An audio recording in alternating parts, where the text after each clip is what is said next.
See this dot right here? This is China, and this is the size of its economy in 1960. Much higher are economies of leading European countries that were still recovering from a devastating war. Germany appears the strongest, even though it suffered the most. But look here, same year, situation is flipped. Now China stands as the undisputed leader. Way down below you can see Britain, France, and Germany not far from one another. China held absolute dominance in that category, population size. How could this truly massive country have such a small economy?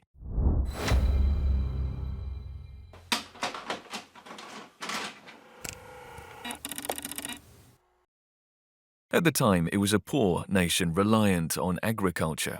There were barely any manufacturing. If you divide their GDP by the population, an average Chinese person produced around $90 worth of goods and services per year. Meanwhile, labor from European countries on our list was valued 10 times more, with more than $1,000 per year. Seems unfair, doesn't it? The great helmsman of China, Mao Zedong, thought so too. He had his own plan to fix this injustice.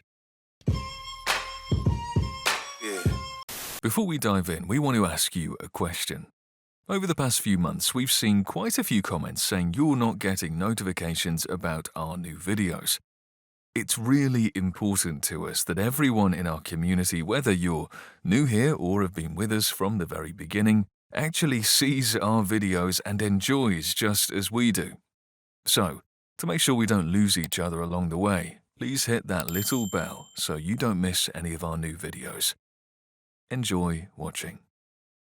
It was nothing new, something all European countries known since the middle of the 19th century as Industrial Revolution, and China was over a century late. More than 85% of its people lived in far-off villages and never saw any machinery in their life. Meanwhile, the competitors were building railways, designing cars, and planning airplanes. There was no time to catch up and no colonies to constantly draw resources from. So instead, they rallied everyone round the red flag with slogans like "Surpass Britain" and "Catch up to America." Anyone who didn't agree to toe the party line was fired, or worse. This little maneuver's cost them millions of lives from famine. Welcome to collectivization, Chinese style. To manage a population of 600 million, you need an organized structure, just like on a factory. Every 20 to 30 villages would merge into a commune, with 15 to 30,000 people living in each. A commune was meant to become a single entity, no private property, and a common great goal: to catch up and surpass Western capitalists. Most importantly, it had to be fully self-sufficient in everything. A Pleasantville of sorts. There's a place where life is simple. People are perfect. And everything is black and white. Honey, I'm home. Here's a fertilizer production plant. Next to it is a research field where representatives from other communes share knowledge on improving crop yields.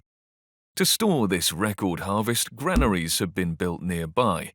Further down, workers share a meal with a sense of accomplishment in the communal dining hall, while elderly residents discuss the wisdom of the party's policies. This is not an AI image, by the way. It's a real propaganda poster of that era.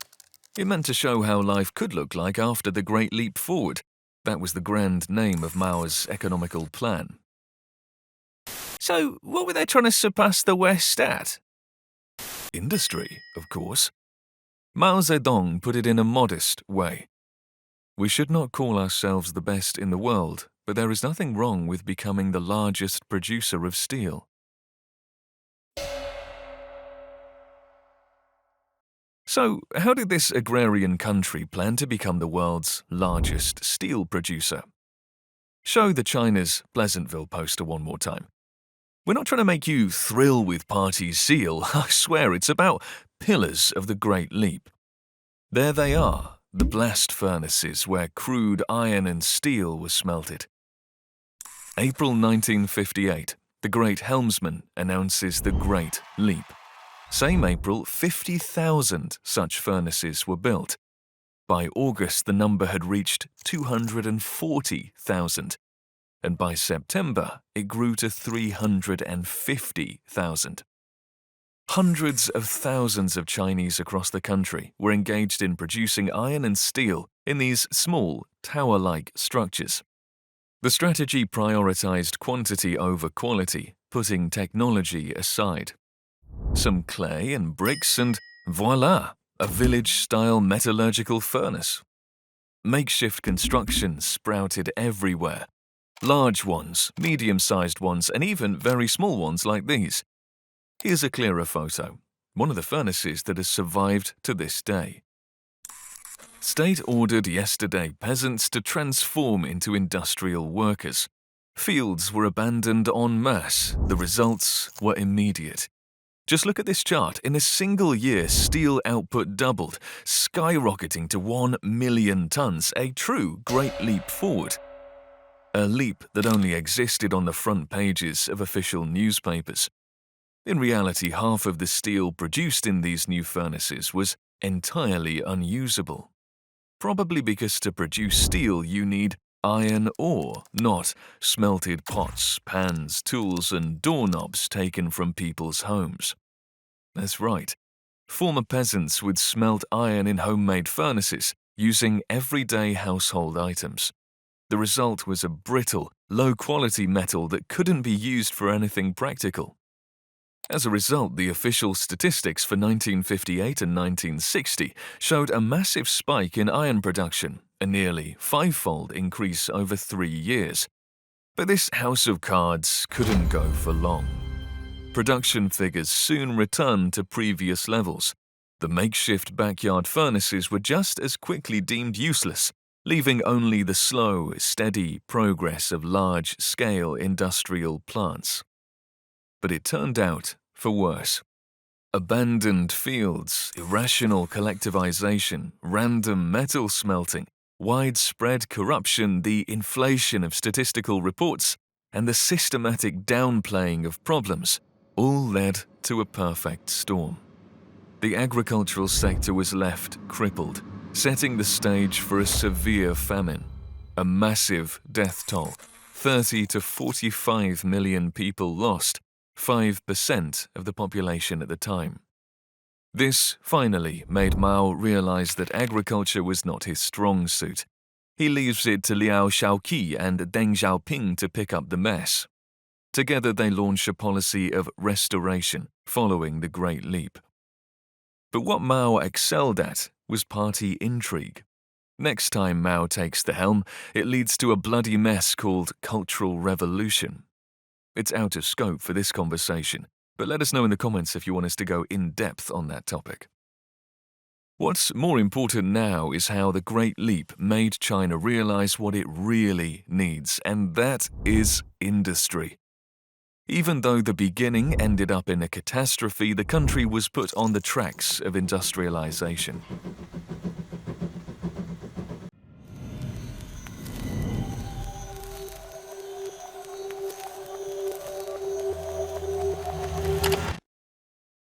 I mean, what if I don't want to live the way you live? Oh, don't be ridiculous, Andrea. Everybody wants this. Imagine this. Tens of thousands of furnaces built across the country to smelt metal. We already know what they were built from, what was smelted in them, and what level of expertise the workers had. But the process of smelting itself is not a simple thing either. It requires upkeep of constantly high temperatures, which takes a lot of energy. So where did the energy come from? Maybe natural gas? At that time, gas accounted for less than 1% of the energy sources. Well, then it's probably oil. Black gold was indeed more common than gas, 5 times more in fact. But 5 times 1% is still basically a drop in the bucket. Oil and gas are excellent energy sources, but despite China's other natural wealth, it had neither of them in abundance. and no money to buy it from abroad in such quantities either.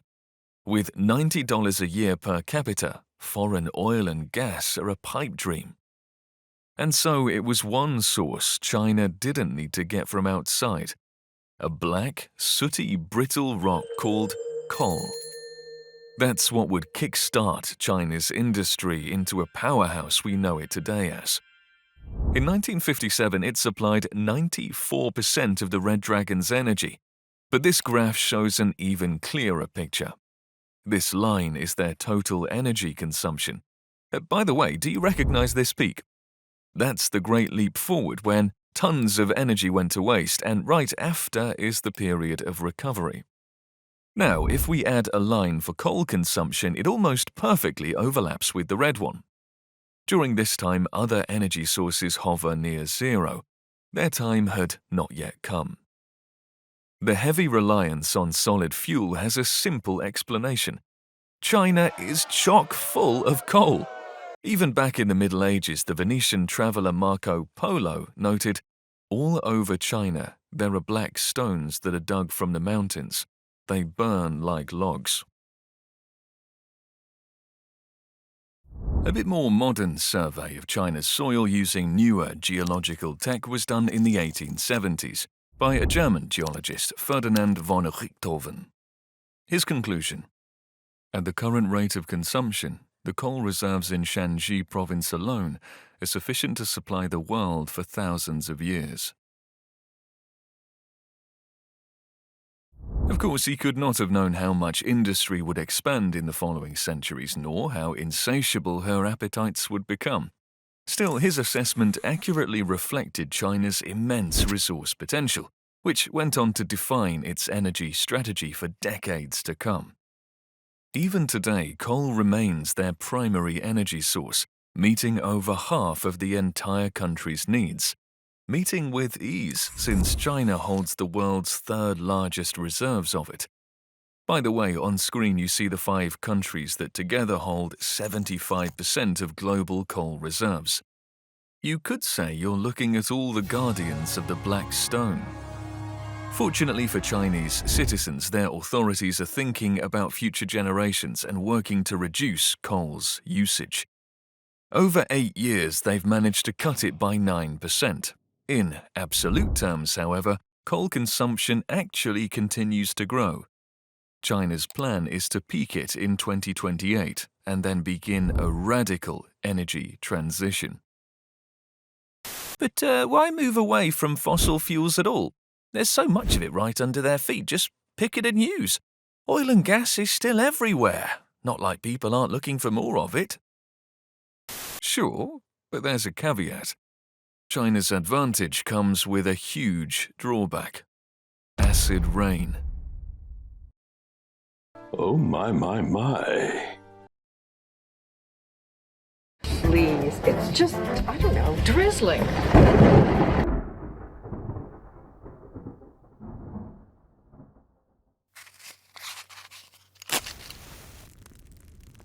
Fire is mesmerizing to watch. We are drawn to it, and it gives us its pleasant warmth and an ability to cook lots of delicious food. But if you set something like a hair on fire, the air would fill with the suffocating smell of sulfur.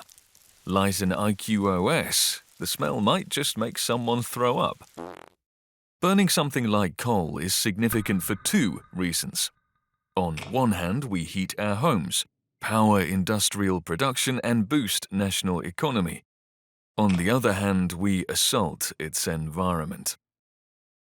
Oh, come on, another lecture about how we're warming the Earth by a whole degree?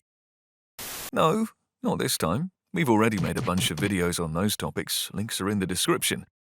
The effect we're talking about here is much closer, more visible, and more immediate. Take a look here. Look closely. What do you see? No, it's not just smoke, it's the whole damn periodic table.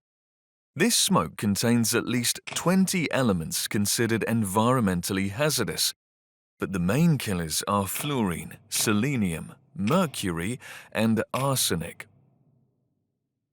kill us? A bit dramatic, no? Here's how it happens. Fluorine spreads in the air as dust particles ready for you to inhale it. Sometimes you even get it as an extra seasoning on your food. The same fluorine that strengthens tooth enamel in this shape and amount leads to dental fluorosis, damaging and discoloring your teeth. In excess, it also can damage spine tissue, not something anyone wants to deal with in their life. These illnesses are often water transmitted, but if you burn coal containing fluorine on a massive scale to heat homes and factories, levels inevitably reach a point when it becomes a health hazard.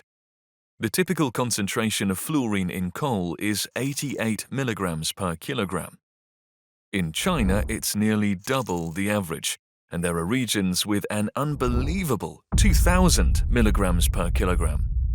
This means nearly 15 million people suffering from dental fluorosis and 2 million from skeletal fluorosis. And this is just the tip of the iceberg. Arsenic, just like fluorine, also gets into our food and lungs, causing a disease called arsenism. Its symptoms include hair loss, weakness, diarrhea, heart problems, an increased risk of cancer, and ultimately a fatal outcome. The numbers here aren't as staggering, with only 16,000 people, and even then it's mostly a problem for one small village. But what's interesting is that arsenism as a phenomenon caused by extensive coal burning has been identified only in China. Mechanics of the spread are a problem too. If you're concerned with the air quality around you, you know the designation PM2.5. For those who don't know, this simply refers to tiny particles 2.5 micrometers in diameter, also known as microns. An example particle of this size on a ruler would have an average bacteria to its left and red blood cells to its right. For scale, this is a human hair. And here, size really matters. This is the critical feature of microparticles. There are three main fractions: PM10, 2.5, and 1. Anything larger than 10 microns is successfully intercepted by our mucous membranes and eyelashes, but anything smaller easily bypasses the body's natural barriers. Traveling through the nose, larynx, and trachea, tiny particles can reach the deep parts of the lungs. Some even enter the bloodstream, spreading throughout the entire body. Tiny particles like coal dust, which, especially after combustion, is basically poison. Suppose that coal alone is responsible for 40% of these particles in the air. These particles lead to nearly 2 million deaths annually. That means that coal single-handedly sends 740,000 people to their graves every year. This is a death toll the size of a fairly large European city. Oh, and don't forget, in areas with a heavy coal use, life expectancy drops by a whopping 5.5 years. But that's not all. Wait, it gets worse? Oh no, this is the body of the iceberg. The Lord sent thunder and hail, and lightning flashed down to the ground. So the Lord rained hell on the land of Egypt. But it's not only God who can change the nature. Sulfur dioxide can do a thing or two too. When coal burns, it releases, along with nitrogen oxides. As they rise in the atmosphere, they combine with oxygen and water in the clouds. This dangerous combo produces sulfuric and nitric acids, which turn usual precipitation into destructive acid rains. It washes calcium out of cement, making it porous and causing buildings to decay faster. It destroys tree roots and leaves, making the trees rot. It strips the protective layer from steel, causing it to rust. It makes soil more acidic, killing crops and plant life. And this time, it's not oil nor gas to blame. It's all that small, solid, dirty piece of black rock. It alone is responsible for 93% of sulfur dioxide emissions. If you look at a graph of coal use, and then at one for sulfur dioxide emissions, you'll see they match almost perfectly. When one goes up, so does the other. China's industry needs fuel, and China got it, mountains of it, in fact. But it comes at a hefty cost. People fall ill and die, structures and landscapes crumble. And this isn't a future problem. The consequences are visible with a naked eye. Then just stop using the coal. Problem is, it's a trade-off. Just cutting coal completely would result in a crisis and future economic stagnation. It's figurative and literal death for many whose jobs, careers, and lives depended on access to cheap and abundant energy source. The damage would be arguably greater. And credit where credit is due, their national strategy has been clever so far. The first step was to remove the dirtiest coal away from the capital, shifting the burden onto other regions. Second step and long-term goal is to move away from polluting fuels entirely. It takes decades, many decades, but progress has been impressive. Also, if you've made it this far into the video, we'd like to remind you that we have a Patreon where you can support the release of new videos. Thanks a lot. Does anybody else have anything I can possibly use? Antibacterial wipes, perhaps? This column represents China. This one is the 7 most advanced nations, and this one is the rest of the world. Can you guess what China is the undisputed leader in this time? These bars represent new capacity in solar energy. Now let's look at wind power. Same story. This much is in China, this much in the G7, and this much everyone else. But this, today, and 100 years ago, nobody in China could have even imagined such technology. I doubt the Chinese, who had just witnessed the fall of the Qing dynasty, were thinking to themselves, well, it's about time we start producing solar panels and wind turbines. They made do with what they had, specifically building the country's first hydroelectric power station, the Shillongba plant in Yunnan province, a small station that provided electricity for 7,000 street lamps in the city of Kunming. That's an achievement. It's less than 1 megawatt. Well, for that time, it was a genuine breakthrough and a dramatic leap in the quality of life for the city's residents. For starters, working hours weren't limited by sunset anymore. Cities started buzzing with nightlife and streets have gotten safer. Factories also began switching from mechanical to electrical equipment. And this wasn't just one city, it was happening across the region. A poor, agrarian China couldn't have done such a technological feat on its own. It happened with help of European tech. As someone put it in more poetic terms, the story of Shillongba involves French and British imperial ambitions, German engineers and machines, Chinese entrepreneurs and provincial officials, and not least over 1,000 nameless laborers who dammed the Tanglang River and carved out a mile-long channel. An impressive breakthrough, but for the next 40 years there would only be built 35 more small hydropower stations. Situation would only change in 1949 with the establishment of the People's Republic, led by Mao and his industrialization plans, together with leaps and 5-year plans. In the first 10 years, the number of hydroelectric power stations in the country skyrocket. 35 quickly turns into 5.5 thousand. Then triple that. Then that times 4. An absolutely massive number of stations, but the focus was on small to medium-sized projects that could make each commune self-sufficient. Remember that idyllic picture from a poster where every commune had near paradise-like living conditions? This was done in the same logic. By the way, even this poster, it looks like, has a hydroelectric station on it. I'm not entirely sure, but it definitely appears on another similar one. On the front, you see the same self-reliant small village life, and here's our power station in the distance. They became expert at building lots of small stations, but it required technological expertise to build large-scale projects on major rivers. So, in 1960, with support from Soviet engineers, they attempted to build the powerful Sanmenchia Dam on the Yellow River. This 713-meter-long and 100-meter-high concrete structure was meant to protect the region from future floods and generate 120 megawatts of energy.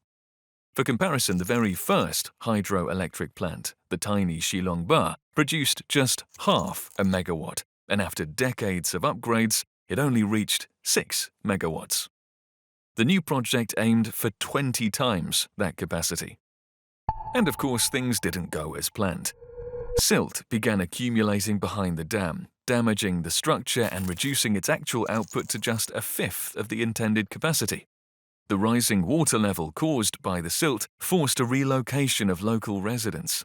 Initially, 400,000 people were evacuated, with another million living under constant threat. It's worth noting that forced relocations during hydroelectric dam construction are more the rule than the exception. Hundreds, thousands, rarely but even tens of thousands of residents may typically need to be moved from flood zones. But relocating hundreds of thousands of people and at once really is an exception. Large-scale hydroelectric projects were scaled back. Fearing another failure, small and medium-sized dams had to be used instead, simply building more of them. Overall, this strategy proved effective. After all, it had already supplied the country with 14,000 megawatts of hydroelectric power. But how would you develop an industry with no new technology? It had to come from somewhere. Mao Zedong's death left the helm in the hands of Deng Xiaoping. Remember the old guy, the one who had to deal with the great results of the great leap of the great helmsman. Deng, who personally suffered under the former captain, quickly changed economic course and his role as a leader of the government. This unofficial leader decides time has come for Western technology and finance to level up his country. China joined the Bretton Woods family. We talked about this family, or perhaps more accurately this club, in our video about the dollar and the end of the gold standard. This membership gave China access to funding through the World Bank. Open door policy resulted in the launch of a massive construction of the Labubu station. Oops, sorry, I meant the Labuge power station. This project involved a consortium of foreign countries and international organizations.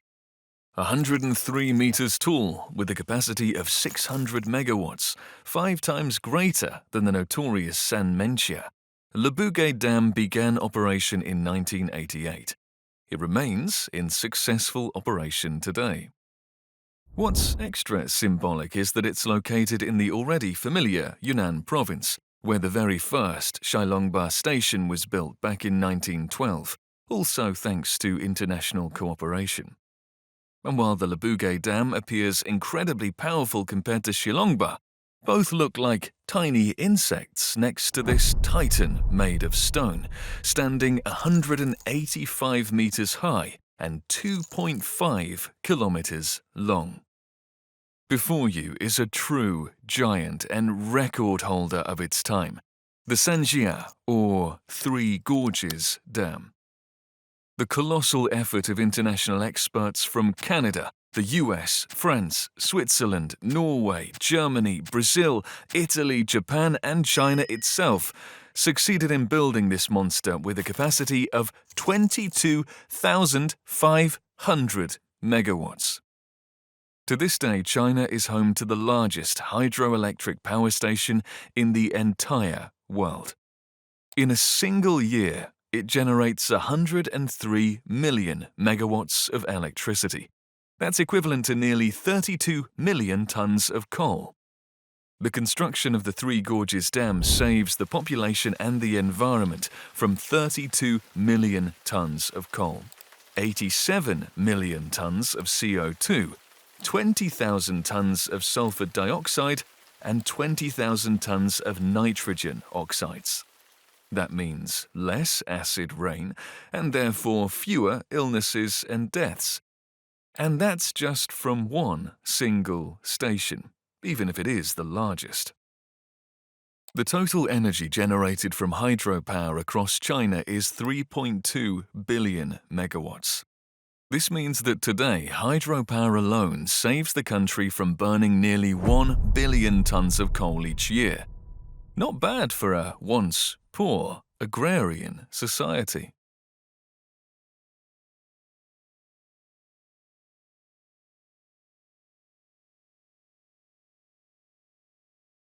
Imagine a country with 700 million people, more than all the developed Western nations combined at the time. Yet each person produces only $90 of value per year. How do you develop? Expand into new territories? Well, European powers hadn't left much to claim already. Conquer space? You'd have to wait at least another 100 years for that one. Sell natural resources? Sorry, you spawned in the wrong biome. The only thing left to do is somehow use your almost unlimited human resource. The West showed how necessary industrialization is. For more than a century, China had to manufacture. And it began with Mao's 5-year plans and Great Leaps. Ambitious, yes, but also absurdly irrational. But it set the trend for the country to turn into the world's factory. Factory needs tons of energy, and your only real resource is coal. It's not the worst option, it's a good thing you have something at all in the first place.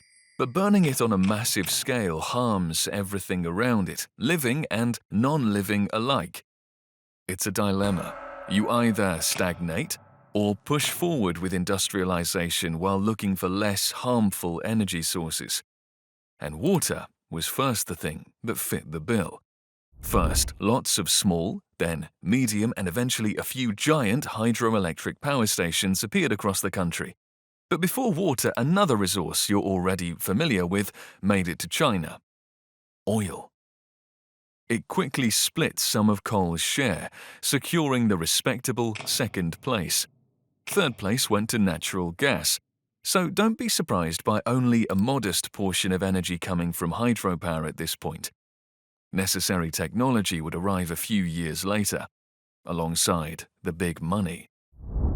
Deng's open-door policy opened the valves of foreign investment. In 1980, they stood at just $57 million, but new records were set every single year. At the same time, China was constantly joining new international organizations like the World Bank and the IMF. One zero after another added to that figure. Soon, hundreds of millions of dollars were being invested into the country every year. There was a drive to develop the country from within, too.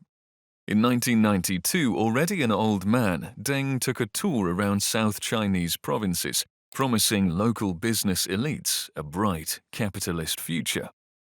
It didn't take long to see results, with new records and highs being hit. Look, I've been listening to you for 30 minutes and not a word about solar panels, wind turbines, all that jazz. That's the green stuff. Maybe it's just me, but I think wind turbines and solar panels are just specifics. I wanted to tell you about the circumstances that pushed the country towards developing alternative energy. The thing that China wanted to do is to escape the destructive effects of burning coal. But curbing its industry would be an unacceptable blow to the nation's development. They dealt with the negative sides in different ways. New coal-fired power plants were restricted to special zones far from major cities. In some places, they genuinely stopped using coal for heating, like in the capital. Beijing gradually reduced its coal usage, and not long ago, it dropped to almost zero. What's important is that it was probably not possible in the past. There was also a need to deal with acid rain. Take a look. Coal consumption, and this is sulfur dioxide emissions. At first, everything seems logical. As coal use goes up, emissions follow. But as we get closer to the present, the trend breaks and lines diverge. Coal consumption continues to climb, while emissions plummet, reaching levels not seen in 40 years. What do you think is the reason for this paradox? I'll give you a hint. All thanks to this. Well, them. In 2008, China held the Olympics for the first time. 2 years before that, the government launched a 5-year plan to reduce emissions. At that time, the emissions peaked. A third of the country was bombarded with acid on the regular. The plan was simple: sulfur scrubbers on coal power plants. The graph reflects the result. These cleanup efforts were a part of the energy transition, and it didn't really matter what the alternatives were: air, sunlight, or fairy dust. Initially, diversification was done only through oil and gas. They simply imported them. Then, industrialization and technology progress introduced water. If they knew how to get fuel from thin air or sewage, trust me, they would have done that. But that needs funding, research, and promise of a return. In other words, science. Chinese authorities knew full well that world's factory is only a temporary stage, and becoming a superpower requires a strong science base. Only a few years after the great helmsman's death, China launched 973, 863, and Key Technologies, and many other major research programs. One of the latest programs supported solar energy. Yes, people began talking about it back in the 80s, long before the green agendas of our time. Back then, China established Beijing Solar Energy Research Institute. Together, in collaboration with Canada and Germany, they developed this device. It became the technological foundation for solar water heaters across China. Thanks to turbine generators from Denmark, China launched its first wind farm in 1986, with a capacity of just 155 kilowatts. Yes, it was tiny. Yes, once again, it relied on foreign funding and technology, and yes, its capacity was many times smaller than even the very first, smallest hydroelectric plant, Shilongba, built 70 years earlier, but once again, it was the first demonstration that China, too, could generate electricity from wind. From there, you can probably guess the rest. The Chinese government invested in developing its scientific and technological base, learned from Western countries, and incentivized only the most competitive industries. Seeds sown 50 years ago are bearing fruit today. Now the sun and wind supply 8% of this vast country's energy. I expected a bit more impressive numbers. 50-year-old enterprise for only 8%? A quick reminder, 20 years ago this energy source practically didn't exist. Its share accounted for hundredths of a percent. In 20 years they've learned how to generate thousands of times more power from solar and wind. And that when overall energy consumption is still growing every year, 8% today is so much more than 8% even 25 years ago. If we hypothetically installed modern solar and wind plants in 2000s China, they would cover 32%, a third of the country's total energy needs, including fuel for vehicles. Electricity generation results are already colossal, and that's in practice, not theory. Today, 8% of the electricity from their outputs comes from solar power. Just a decade ago, that number was 0. Wind power contributes another 10%, and when we add hydropower into the mix, these three elements together account for 32%, a full third of the country's electricity. And remember, energy use continues to grow. Just look at the difference. Compare the tiny share solar and wind had 15 years ago to what they provide today. Can you imagine what will happen in 15 years from now? What kind of efficiency could these panels and turbines achieve? What about China's nuclear sector? With each passing year, the world's factory is adjusting its palette. There's more blue, cyan, and green, while black and grey are fading away. Transformation that took its first steps 50 years ago. Kudos to the Chinese dragon. It's a show of foresight, consistency, and patriotism when it comes to securing its nation's future. You know who you should send this video to. Subscribe to the channel and keep exploring the world with us. And I'm the researcher.